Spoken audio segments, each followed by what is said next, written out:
Welcome to south Indian cooking. இன்னைக்கு நம்ம பார்க்க போகிற ரெசிபி மட்டன் சுக்காக்கே டஃப் கொடுக்குற மாதிரி அதே டேஸ்ட்டில் சோயா சுக்கா எப்படி செய்யுதுன்னு பார்க்க போகிறோம். இது செய்யறதுக்கு முன்னாடி நம்ம சேனலை சப்ஸ்கிரைப் பண்ணாத பார்த்துட்டு இருந்தீங்கன்னா சப்ஸ்கிரைப் பண்ணிவிட்டு பெல் பட்டனை கிளிக் பண்ணிங்க. இப்போ இதை செய்யறதுக்கு நான் 100 கிராம் சோயா எடுத்திருக்கேன். இதை நல்லா கொதிக்கிற தண்ணியில் போட்டு 10 நிமிஷமாக ஊற வச்சுட்டு நார்மல் வாட்டரில் சேர்த்து நல்லா தண்ணி புழிஞ்சு வச்சுருக்கேன் பாருங்கள். இப்போ இதில் 2 ஸ்பூன் தயிர் சேர்த்துக்கலாம். நல்லா கட்டியான தயிர் சேர்த்துங்க. இப்போ இதோட அரை ஸ்பூன் இஞ்சி பூண்டு விழுது, அரை ஸ்பூன் சில்லி பவுடர், தனி மிளகாத்தூள் சேர்த்துங்க. இப்போ 1/4 ஸ்பூன் மஞ்சள் தூள். இப்போ இதுக்கு தேவையான அளவு உப்பு சேர்த்துங்க. இதை சேர்த்துட்டு நல்லா மிக்ஸ் பண்ணி விடுங்க. இதை நல்லா ஊறட்டும். ஒரு 10 நிமிஷத்துக்கு நல்லா ஊறி செஞ்சால் நல்லா ஜூஸியாக இருக்கும் இது. இப்போ ஒரு பேன் வச்சுட்டு ஆயில் சேர்த்துடலாம்.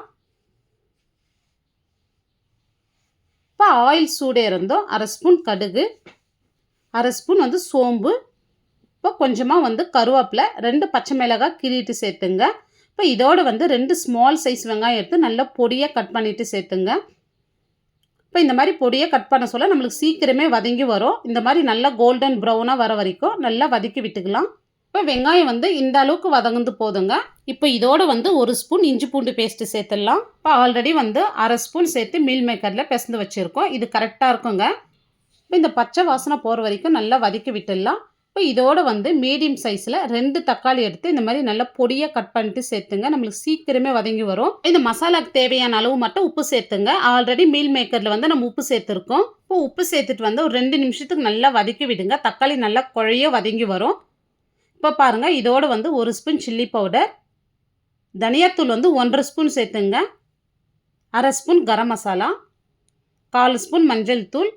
இதை சேர்த்துட்டு நல்லா இந்த ஆயிலே மிக்ஸ் பண்ணி விடுங்க. இப்போ இதில் கொஞ்சமாக தண்ணி சேர்த்துங்க. தண்ணி நிறைய சேர்க்காதீங்க. இப்போ இந்த தண்ணியை இந்த சுக்காக்கு கரெக்டாக இருக்குங்க. இனிமேல் தண்ணியே சேர்க்க வேணாம். இப்போ இந்த தண்ணி சேர்த்துட்டு மீடியம் ஃப்ளேமில் இந்த பச்சை வாசனை போகிற வரைக்கும் நல்லா வதக்கி விடுங்க. இப்போ மீல் மேக்கரை சேர்த்துங்க. மீல் மேக்கரை சேர்த்துட்டு நல்லா மிக்ஸ் பண்ணி விட்டுங்க. இப்போ இதை மிக்ஸ் பண்ணிவிட்டு 2லேருந்து 3 நிமிஷத்துக்கு மீடியம் ஃப்ளேம் வச்சுட்டு மூடி விடுங்க. இப்போ 3 நிமிஷம் கழித்து பாருங்கள், மீல் மேக்கர் நல்லா மசாலா பிடிச்சி ஆல்மோஸ்ட் ரெடி ஆயிடுச்சுங்க. நம்ம தயிர் சேர்த்து நல்லா பிசைந்து வச்சதுனால நல்லா ஜூஸியாக இருக்கும். சாப்பிட்றதுக்கு ரொம்பவே டேஸ்ட்டாக இருக்கும். இப்போ இதோடு 1 ஸ்பூன் மிளகுத்தூள் சேர்த்துக்கலாம், அரை ஸ்பூன் சீரகத்தூள். இப்போ இதை சேர்த்துட்டு நல்லா மிக்ஸ் பண்ணி விடுங்க. இப்போ இதை மீடியம் ஃப்ளேம் வச்சுட்டு 1 நிமிஷத்துக்கு மூடி விடுங்க. இப்போ 1 நிமிஷம் கழித்து பாருங்கள், நல்லா ட்ரை ஆகி வந்திருக்கு.